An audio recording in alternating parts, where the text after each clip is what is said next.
Hi friends, मैं हूं doctor Batra. और जब से मैंने ऑनलाइन कंसल्टेशन देना शुरू किया है, मेरे पास 300 से ज़्यादा मरीज आ गए हैं कि सर हमारे ट्रेनर ने ये कंपाउंड चलाया, ये कंपाउंड चलाया, पहले कोई टेस्ट नहीं कराया, या खाली लिवर का टेस्ट करा के, किडनी का टेस्ट करा के हमें साइकिल बना के दे दी। बाद में क्या होता है, वो मेरे पास आते हैं पोस्ट साइकिल थेरेपी के लिए, और मैं इसीलिए उनको इतने अच्छे से गाइड नहीं कर पाता क्योंकि मेरे पास बेसलाइन लेवल्स नहीं है। साइकिल शुरू होने से पहले सही ब्लड टेस्ट नहीं कराए गए। तो आज हम डिस्कस करेंगे कि बेसिक एक साइकिल डिजाइनिंग के पीछे क्या मैकेनिज्म होता है, कैसे कोई डिसाइड करता है क्या कंपाउंड किस डोज में कितनी ड्यूरेशन के लिए चलेगा, और क्या क्या ब्लड टेस्ट की हमें जरूरत होती है कोई भी साइकिल डिजाइन करने के लिए या स्टार्ट करने से पहले।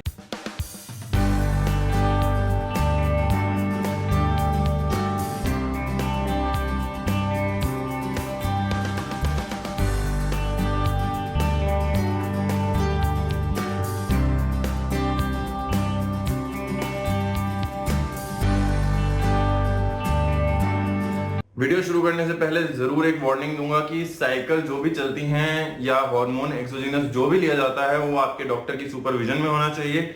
ये एक बेसिक गाइड है ताकि लोग गलत लोगों की इन्फ्लुएंस में आके गलत तरीके से चीजें ना चलाएं। उनको नॉलेज होनी चाहिए, उनको पता होना चाहिए कि इसको करने का सही तरीका क्या है, क्योंकि बहुत सारी चीजें हैं इस बारे में डिस्कस करने के लिए। इस वीडियो को मैं 2 पार्ट में बनाऊंगा। पहले पार्ट में हम डिस्कस करेंगे कुछ बेसिक कंपाउंड्स के बारे में और आपके बेसिक ब्लड टेस्ट के बारे में। तो साइकिल शुरू करने से पहले क्या क्या चीजें आपको चाहिए, वो एक बेस लाइन यानी कि एक लेवल आपको दे देंगे कि आपने कोई भी कंपाउंड लिया उससे पहले नॉर्मल आपका शरीर क्या लेवल मेंटेन कर रहा था इन चीजों का। ये इसलिए जरूरी है क्योंकि जब आप पोस्ट साइकिल थेरेपी चलाएंगे तो हमें मालूम पड़ेगा पोस्ट साइकिल थेरेपी के बाद जब हम टेस्ट कराएंगे वही blood test, same blood test कराएंगे और देखेंगे कि लेवल जो है वापस आसपास पहुंच गए कि नहीं। अगर नहीं पहुंचे हैं तो उनका इलाज होता है ताकि आपको इरेक्टाइल डिसफंक्शन, हेयर फॉल, गायनिकोमास्टिया ये सारी प्रॉब्लम्स ना हो। तो इन टेस्ट में क्या आता है, आपकी स्क्रीन पे एक लिस्ट आ रही होगी, इसमें बहुत सारे ब्लड टेस्ट आते हैं। CBC, liver function test, kidney function test, serum estrogen, serum testosterone, total और फ्री दोनों, सीरम प्रोलैक्टिन और भी बाकी चीजें हैं जो लिस्ट में आपके सामने आ रही हैं। तो ये सारे टेस्ट का एक बेसलाइन लेवल हमें चाहिए होता है कुछ भी कंपाउंड शुरू करने से पहले। मुझसे ये नहीं पूछे कोई कमेंट्स में कि सर एनावा 4 दिन के लिए खानी है या एनाडोल 10 दिन के लिए खानी है तो भी जरूरत है।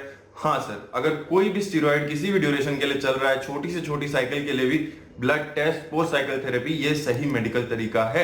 अब हमारे पास ब्लड टेस्ट आ गए तो कुछ बेसिक कंपाउंड्स के बारे में बात करते हैं। साइकिल डिजाइन करने से पहले कुछ बेसिक कैरेक्टरिस्टिक्स होते हैं आदमी के जो उसको दिमाग में रखने होते हैं। एक उसका हाइट, दूसरी उसकी एज, तीसरा वेट और चौथा फैट परसेंटेज, और पांचवा और सबसे बड़ा पॉइंट कि आपकी फैमिली कंप्लीट है या नहीं। अगर आप और बच्चे प्लान कर रहे हैं, आपको इनफर्टिलिटी से कोई दिक्कत है या नहीं है, ये भी सारी चीजें फैक्टर होती हैं साइकिल डिजाइन करने में। बेसिकली 2 या 3 तरह की साइकिल्स होती हैं, बल्किंग, कटिंग और तीसरी है रिकॉम्पोजिशन। मोस्टली जो कॉम्पिटिटिव बॉडी बिल्डर्स होते हैं वो या तो फेज में साइकिलिंग करते हैं, या तो पहले बल्क करते हैं, फिर बाद में कटिंग साइकिल चलाते हैं और उसके बाद वॉश आउट पीरियड के बाद कंपीट करते हैं ताकि टेस्टिंग में वो साइकिल उनकी ना दिखे, वो हार्मोन्स, वो इंजेक्शन जो उन्होंने लगाया वो ना आए। आज हम एक बेसिक बल्किंग साइकिल के बारे में बात करते हैं। जैसे मान लीजिए कि आपका फैट परसेंटेज कम है, आप एक हार्ड गेनर है, 17-18% फैट परसेंटेज है, कुछ लोगों का तो 13-14 पे भी चल रहा है, which is not very healthy mind you. तो उन लोगों को बढ़ाना है और उनको वेट बढ़ाने में बहुत मुश्किल होती है और उनको थोड़ी सी वाटर रिटेंशन से प्रॉब्लम नहीं है, तो टेस्टोस्टेरोन इनैंथेट, टेस्टोस्टेरोन सिप्योनेट, ये दोनों कंपाउंड हैं जो बेसिक बल्किंग कंपाउंड है जो पहली साइकिल के लिए बहुत इफेक्टिव माने जाते हैं। दूसरा एक कॉम्बिनेशन जो होता है पहली साइकिल के लिए बहुत इफेक्टिव जो माना जाता है वो है टेस्टोस्टेरोन और डेकाड्यूराबोलिन का। पर इसमें थोड़ा रिस्क बढ़ जाता है इरेक्टाइल डिसफंक्शन का, क्योंकि डेका एक ऐसा कंपाउंड है जिसके साथ देखा गया है कि कई लोगों को इरेक्टाइल डिसफंक्शन की प्रॉब्लम आती है जब एक बार उनकी साइकिल खत्म हो जाती है। इसीलिए post cycle therapy, during cycle therapy बहुत जरूरी है आपकी हाइपोथैलेमो पिट्यूटरी टेस्टिकुलर एक्सिस का जो सप्रेशन होता है उसको रोकने के लिए। और टेस्ट और डेका की साइकिल में दूसरी चीज जो ध्यान रखनी होती है, डेका की डोज यूजुअली जो है टेस्ट से थोड़ी कम रखी जाती है। तो मान लेते हैं अगर 250 मिलीग्राम पर वीक अगर आप टेस्टोस्टेरोन यूज करते हैं तो डेका की डोज कहीं 100-150 की रेंज में होनी चाहिए और टेस्ट से ज्यादा तो बिल्कुल ही नहीं होनी चाहिए, नहीं तो 100% साइड इफेक्ट्स आएंगे ही आएंगे। तो पहला फंडा जो था आपका टेस्ट और डेका का क्लियर कर दिया गया है। दूसरा जो गेनिंग कंपाउंड्स हैं बेसिक वो आपको बता दिए गए हैं, टेस्टोस्टेरोन इनैंथेट, टेस्टोस्टेरोन सिप्योनेट और डेकाड्यूराबोलिन, ये बेसिक कंपाउंड्स हैं।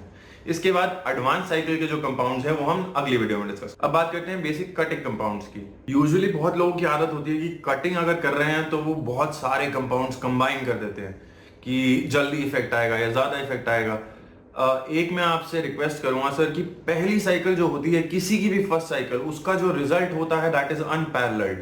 अगर आप चाहे एक ही कंपाउंड क्यों नहीं लेते, आपकी बॉडी यूज टू नहीं है, उसमें कोई टॉलरेंस नहीं है, उसने कभी पहले ये कंपाउंड्स नहीं लिए हैं, तो पहली साइकिल का जो असर होता है वो कभी रेप्लिकेट नहीं होता। जिन्होंने ली है उनको पता है, वो बता सकते हैं कमेंट्स में। तो फर्स्ट साइकिल के लिए कभी भी मैं ये नहीं रेकमेंड करूंगा कि आप एक्सेसिव कुछ लें। एक बेसिक कंपाउंड मैक्सिमम दो, और कंपाउंड हमेशा मेरी पर्सनल जो ओपिनियन है वो इंजेक्टेबल फेवर करती है, क्योंकि फर्स्ट पास मेटाबॉलिज्म करके मैंने इंजेक्टेबल वर्सेस ओरल वाली वीडियो में समझाया था, उसका लिंक मैं यहाँ डाल दे रहा हूँ। तो इंजेक्टेबल वर्सेस ओरल के बारे में अगर आप डिटेल में जानना चाहते हैं, आप उस वीडियो को देख सकते हैं, क्यों मैं इंजेक्टेबल प्रेफर करता हूँ। कटिंग के बारे में बात करें तो कटिंग का एक बेसिक कंपाउंड है विच इज टेस्टोस्टेरोन प्रोपियोनेट। ये कई बार लोग फ्रंट लोड करते हैं साइकिल में, कुछ दिन के लिए ये चलाएंगे, कुछ दिन के लिए नैनथेट चलाएंगे। मैं इसको बहुत सपोर्ट नहीं करता। तो टेस्टोस्टेरोन प्रोपियोनेट 100 to 150 मिलीग्राम एक बार की साइकिल ही इतनी पावरफुल होती है कटिंग के लिए कि फर्स्ट टाइमर्स को तो किसी और चीज की जरूरत ही नहीं है। तो इंजेक्टेबल कटिंग जो प्रेफर करता हूं मैं compound, that is testosterone propionate. Dosages जो है फैट परसेंटेज और हार्मोन लेवल्स को देख के डिसाइड करी जाती है सारे कंपाउंड्स की, रिगार्डलेस की कौन सा कंपाउंड चल रहा है। और तीसरा कंपाउंड जो रिकॉम्पोजिशन का है, यानी कि एक ही टाइम पे आप फैट हटाना चाहते हैं और उसको मसल से रिप्लेस करना चाहते हैं, तो उसके लिए आपके पास एक बहुत बढ़िया कंपाउंड है जो फार्मेसी पे अवेलेबल है, जिसका नाम है सस्टेनॉन 250।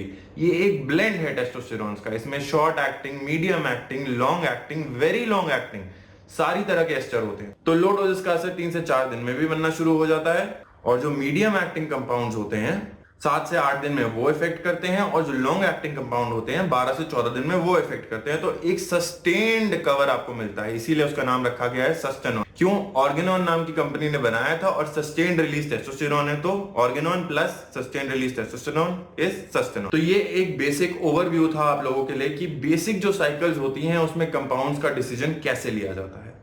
आई होप ये वीडियो आपको अच्छी लगी हो। अगर आप डिटेल में और कंपाउंड्स के बारे में, डोजेस के बारे में जानना चाहते हैं तो चैनल को सब्सक्राइब करें, वीडियो को लाइक करें, शेयर करें, और प्लीज मुझे कमेंट्स में बताएं किस कंपाउंड के बारे में आप और जानना चाहते हैं। Till next time, thank you for watching. Let's make India fit together.